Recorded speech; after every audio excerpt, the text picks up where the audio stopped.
Ucapan terakhir bocah 12 tahun sebelum tewas disiksa ibu tiri, terbongkar kekejaman ibu tiri.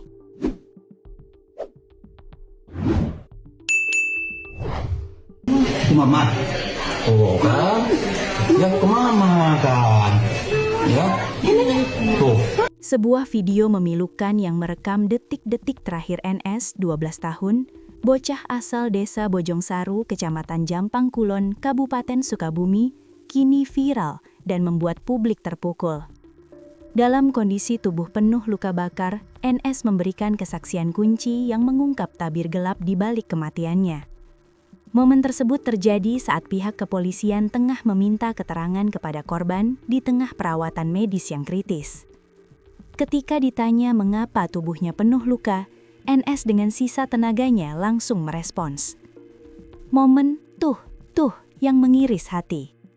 Sambil terbaring lemah, NS melayangkan telunjuknya ke arah sang ibu tiri yang berada di ruangan tersebut. Tuh, ucap NS lirih namun jelas, menunjuk ke arah perempuan yang seharusnya melindunginya. Melihat dirinya ditunjuk oleh sang bocah, ibu tiri korban sempat mencoba mendekat. Namun, reaksi tak terduga datang dari ayah kandung NS, Anwar Satibi, yang berada di sisi kiri korban. Amuk ayah kandung di hadapan polisi. Tak kuasa menahan gejolak emosi setelah mendengar pengakuan langsung dari sang anak, Anwar seketika meledak.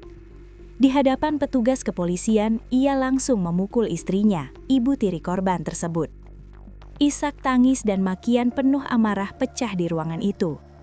Petugas polisi yang berada di lokasi langsung menghardik sang ayah agar tenang dan tidak melakukan tindakan main hakim sendiri. Anwar hanya bisa lemas, menangis sambil merutuki kenyataan pahit bahwa anak sulungnya menderita di tangan orang terdekat. Tubuh dipenuhi luka bakar misterius. NS meninggal dunia tak lama setelah memberikan kesaksian tersebut. Hasil pemeriksaan awal menunjukkan kondisi tubuh korban yang sangat memprihatinkan dengan luka bakar serius di beberapa bagian tubuh. Narasi dugaan KDRT dan penganiayaan ini pun langsung meledak di media sosial. Netizen mengecam keras dan mendesak Polres Sukabumi untuk segera menetapkan tersangka berdasarkan bukti-bukti yang ada.